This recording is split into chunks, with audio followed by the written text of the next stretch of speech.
I thought I knew the meaning of the stories I was told. They gave us polished buttons, they gave us shining guns. They called us brave young soldiers, they called us Ireland's sons. But no man spoke of winter, or the darkness underground, or the silence of a battlefield where no birds sang their sound.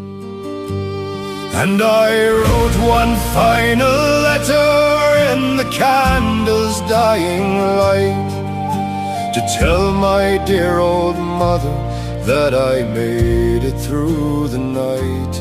But the rain came down like silver, and the morning never came, and the mud became my blanket in a world without a name. So keep this old letter, though the ink has faded brown, for it carries the last words of a boy who won't come home.